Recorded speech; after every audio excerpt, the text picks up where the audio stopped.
کسی اور کے لیے تو وہ مان لیتے ہیں ناسبی کہ یہ فضیلت ٹھیک ہے، ضعیف سے ضعیف روایت بھی مان لیتے ہیں، لیکن علی کے لیے اگر صحیح اور متواتر درجے کی روایت ہے کہ علی کا جو درجہ ہے وہ ایسا ہے جیسا موسیٰ کے ساتھ ہارون کا درجہ تھا، جس کے دل میں علی کے لیے بغض ہے اسے یہ بات سمجھ میں نہیں آئے گی۔ الحمدللہ رب العالمین والصلاة والسلام علی سید الانبیاء والمرسلین وآلہ الطیبین الطاہرین ومن والاہ۔ بسم اللہ الرحمن الرحیم۔ السلام علیکم ورحمۃ اللہ وبرکاتہ۔ ناظرین کرام، آج ہم حدیث المنزلہ کے اوپر گفتگو کریں گے۔ حدیث المنزلہ کیا ہے، محدثین کے ہاں اس کا کیا درجہ ہے، کن کن حدیث کی کتابوں کے اندر یہ مروی ہے، اور کون کون سے اصحاب کرام رضوان اللہ تعالی علیہم نے اس حدیث کو روایت کیا ہے۔ یہ حدیث المنزلت کیا ہے؟ غزوہ تبوک 9 ہجری کے موقع پر آپ صلی اللہ علیہ وآلہ وسلم نے تبوک روانگی کے موقع پر حضرت علی کرم اللہ وجہ الکریم سے کچھ الفاظ ارشاد فرمائے، کچھ کلمات مبارک ارشاد فرمائے، اسے حدیث منزلت کہا جاتا ہے۔ یہ حدیث مختلف کتابوں کے اندر مروی ہے۔ 9 ہجری کے اندر جو غزوہ تبوک ہے یہ بڑی شدت اور بڑی گرمی کے موقع پر اس کا واسطہ پیش آتا ہے، اور یہ جو تبوک کا مقام ہے یہ مدینہ سے باہر ہے، دمشق اور مدینہ کے درمیان کا علاقہ ہے، اور بڑی گرمی کا موسم تھا، اس لیے منافقین پیچھے رہ گئے اور لوگوں سے کہتے تھے لا تنفروا فی الحر، اس گرمی کے موقع پر گھروں سے باہر مت نکلو، جنگ میں مت جاؤ، کیا ہوگا، نقصان ہوگا، تو منع کرتے تھے۔ تو آپ صلی اللہ علیہ وآلہ وسلم نے مدینہ پر اس تبوک کے جنگ کے موقع پر حضرت علی کرم اللہ وجہ الکریم کو مدینہ میں ٹھہرایا اور مدینہ کے اوپر آپ کو ذمہ داری عطا کی، مدینہ چھوڑ دیا۔ تو منافقین تو ہر وقت علی کی دشمنی کے اندر مبتلا تھے۔ رسول اللہ صلی اللہ علیہ وآلہ وسلم کے دور اقدس میں ہی منافقین علی سے بغض کرتے تھے، اور یہی وہ منافقین ہیں جو رسول اللہ کے دور میں تھے، آگے جا کر ناصبی اور خارجی بنتے ہیں۔ یعنی یہ نواسب اور خوارج کوئی الگ نہیں ہے جو مبی زمانے میں ہمارے سامنے آتے ہیں، بلکہ یہ رسول اللہ کے دور کے منافقین ہی ہیں، اور یہ صحیح مسلم کی روایت ہے کہ علی سے بغض کرنے والا منافق ہی ہے۔ امام علی بن ابی طالب فرماتے ہیں والذی فلق الحب وبرأ النسم انہ لعہد النبی الامی الی یا علی لا یحبک الا مؤمن ولا یبغضک الا منافق۔ اے علی، تجھ سے صرف مومن ہی محبت کرے گا اور منافق ہی بغض کرے گا۔ تو معلوم یہ ہوا صحیح مسلم کی اس روایت سے کہ علی سے بغض کرنے والے منافق ہیں۔ تو ان منافقوں تو موقع ہاتھ لگ گیا، انہوں نے علی کے خلاف پروپیگنڈا شروع کر دیا کہ جی رسول اللہ تو علی سے بور ہو گئے اور ان کو پیچھے چھوڑ دیا، ان کو ساتھ نہیں لے جانا چاہتے تھے وغیرہ وغیرہ۔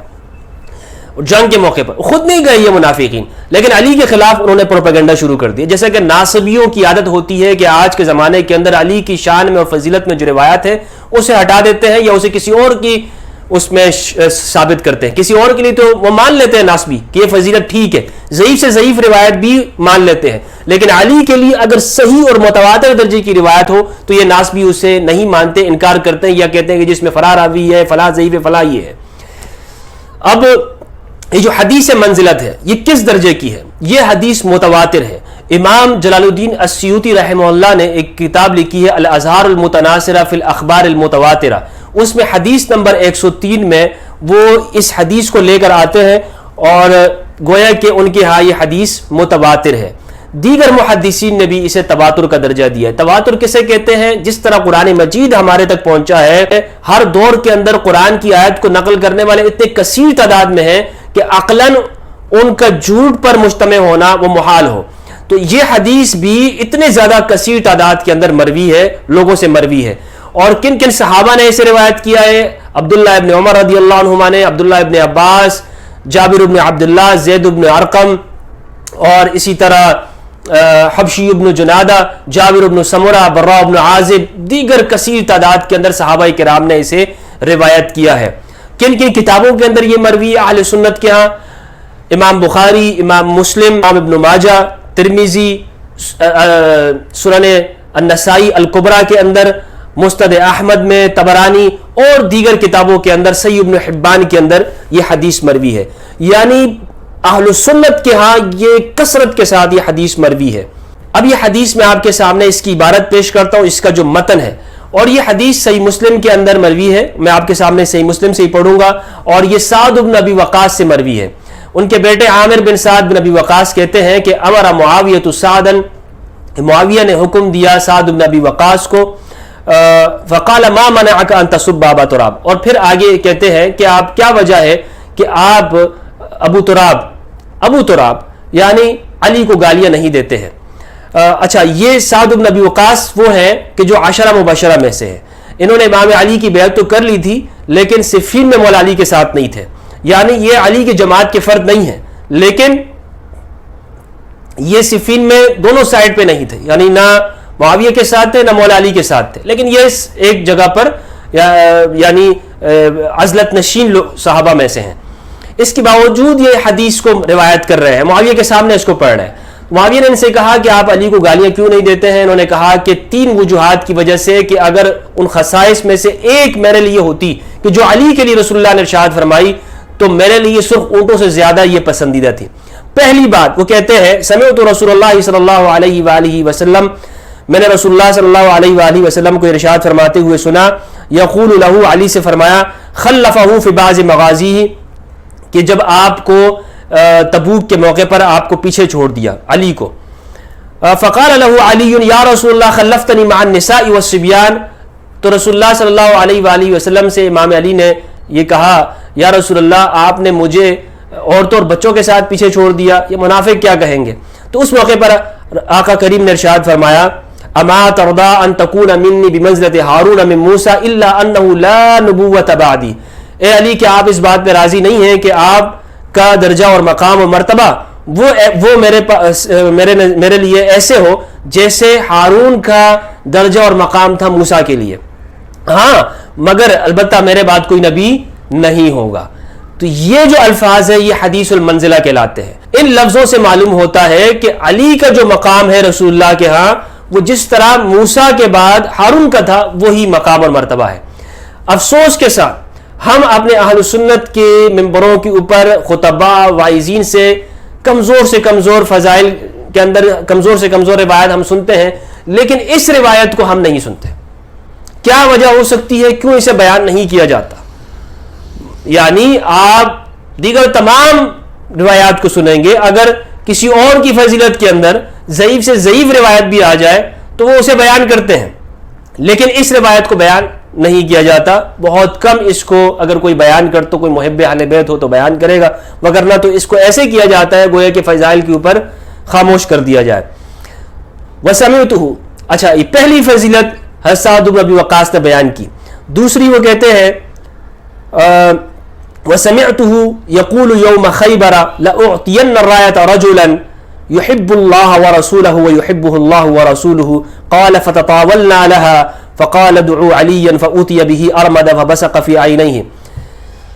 فرماتے ہیں کہ میں نے خیبر کے موقع پر آپ صلی اللہ علیہ وآلہ وسلم کو یہ ارشاد فرماتے ہوئے سنا کہ کل میں اس شخص کو جھنڈا عطا کروں گا کہ جو اللہ اور اس کا رسول اس سے محبت کرتا ہے اور جو اللہ اور اس کے رسول سے محبت کرتا ہے. حضرت سعد کہتے ہیں پھر ہم سب اس بات کے انتظار میں تھے کہ شاید یہ جو فضیلت ہے یہ ہمیں ملے گی.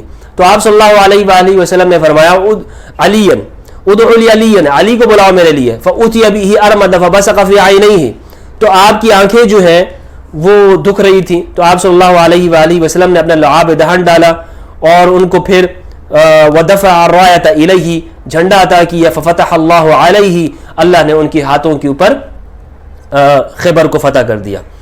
تیسری جو خصوصیت ہے لما نزلت هذه الآية فقل تعالوا ندعو ابناءنا وابناءكم ونساءنا ونساءكم، یہ آیت مباہلہ جب نازل ہوئی تو سعد بن ابی وقاص فرماتے ہیں کہ رسول اللہ صلی اللہ علیہ وآلہ وسلم نے دعا رسول اللہ صلی اللہ علیہ وآلہ وسلم علیا وفاطمة وحسنا وحسین فقال اللهم هؤلاء اہلی.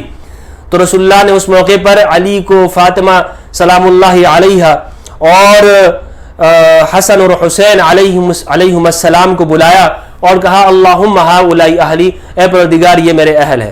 اس میں جو حدیث منزلت ہے وہ صحیح مسلم کے اندر میں نے آپ کو پڑھ کے سنایا. یہ صحیح مسلم کی شرح ہے جلد نمبر 6 اور اس کے صفحہ نمبر 950، حدیث کا نمبر 6373 اور یہاں کتاب کے اندر 6098 اس کا نمبر ہے. ٹھیک ہے، تو اس حدیث منزلت اس میں آپ دیکھیں کہ علی کی فضیلت کے اندر کتنے واضح الفاظ کے اندر رسول اللہ نے ارشاد فرمایا کہ علی کا جو درجہ ہے وہ ایسا ہے جیسا موسیٰ کے ساتھ ہارون کا درجہ تھا. یعنی کیا؟ جیسے موسیٰ کے لیے ہارون وزیر ہیں، جیسے ہارون کے ذریعے موسیٰ کی دعوت اور موسیٰ کے پیغام کو مضبوط کیا گیا، جیسا کہ ہارون نے آپ کے پیغام کو آگے بڑھایا، اسی طرح حضرت علی رسول اللہ صلی اللہ علیہ وآلہ وسلم کے لیے۔ اب یہاں پر ایک سوال پیدا ہوتا ہے، ابن تیمیہ نے اس سوالات کو اٹھایا ہے، بہت سے لوگوں نے بھی۔ ابن تیمیہ اگرچہ منہاج السنہ کے اندر اس حدیث کو روایت کرتا ہے اور وہ کہتا ہے کہ یہ حدیث صحیح ہے، لیکن جس طرح کے ناصبیوں کی عادت ہوتی ہے کہ وہاں پہ بہت سارے سوالات بھی اٹھاتے ہیں، ابن تیمیہ کی بھی یہ عادت ہے، وہ فضائل علی کو ذکر کرتے ہیں لیکن وہ پھر اس کے اندر سوالات ایسے کھڑے کرتے ہیں کہ جس سے لوگ شکوک و شبہات میں پڑ جاتے ہیں۔ جیسے حضرت فاطمہ الزہرا سلام اللہ علیہا کو ابن تیمیہ نے اپنے اس فدق کے مال کے، اس میراث کے مطالبے کے اندر ابن تیمیہ نے منافقین کے ساتھ تشبیہ دی ہے۔ میں یہ الفاظ کہنا نہیں چاہ رہا تھا، لیکن ابن تیمیہ وہ شخص ہے کہ جو مخدومہ کائنات کو منافقین کے ساتھ تشبیہ دیتا ہے۔ تو خیر، بہرحال میں یہ عرض کر رہا تھا کہ کچھ لوگ یہ کہتے ہیں کہ اب یہاں پر یہ بات سمجھ میں نہیں آتی کہ جیسے ابن تیمیہ نے یہاں پہ یہ سوال کیا ہے، وہ کہتے ہیں کہ دیگر لوگوں کو بھی رسول اللہ صلی اللہ علیہ وآلہ وسلم نے جانشین بنایا ہے، تو اس میں علی کی کیا خصوصیت ہے؟ کیونکہ ابن مکتوم اور دیگر صحابہ کو رسول اللہ نے مدینہ کے اوپر جانشین فرمایا۔ یہاں ابن تیمیہ کہتے ہیں کہ جب دیگر کو جانشین فرمایا، مدینہ کے اوپر امیر بنایا رسول اللہ نے، اس وقت تو مدینہ میں بڑے بڑے صحابہ موجود تھے، لیکن جب علی کو بنایا تو صرف عورتوں اور بچوں کے سوا تو کوئی نہیں تھا، تو اس میں علی کی کیا فضیلت ہے؟ وہ یہ کہنا چاہ رہے ہیں۔ تو میں جب آپ اس پہ غور کریں گے تو آپ کو یہ بات سمجھ میں آئے گی کہ اس میں علی کی بہت بڑی فضیلت ہے، لیکن ناصبیوں کو سمجھ میں نہیں آئے گی۔ جس کے دل میں علی کے لیے بغض ہے اسے یہ بات سمجھ میں نہیں آئے گی۔ اب اس میں علی کا درجہ، مقام و مرتبہ کیسے ہے؟ وہ اس طرح ہے، آپ دیکھیں کہ تبوک میں رسول اللہ علی کو امیر بنا کے جا رہے ہیں، اپنا جانشین بنا کے جا رہے ہیں، اور یہ غزوہ تبوک غزوہ ذات العسرہ ہے، اور یعنی بڑا تنگی کے موقع پر پیش آیا۔ ایسے موقع پر رسول اللہ نے علی کو جانشین بنایا۔ ممکن تھا، فرض کیجئے، ہم صرف فرض کرتے ہیں کہ اس غزوہ میں اگر رسول اللہ صلی اللہ علیہ وآلہ وسلم کی شہادت ہو جاتی، ٹھیک ہے، ہم صرف فرض کر رہے ہیں، تو مدینہ کے اوپر امیر کون ہوتا؟ جانشین کون ہوتے؟ نص آ گئی ہے یہاں پر کہ رسول اللہ نے علی کو مدینہ کے اوپر امیر بنایا، ٹھیک ہے۔ تو اگر یہ غزوہ بعد میں، یعنی اس میں جنگ ہوتی نہیں ہے، رسول اللہ صلی اللہ علیہ وآلہ وسلم نے یہاں پر بطور اشارت النص کے ارشاد فرمایا، تو یہ بہت بڑی فضیلت ہے۔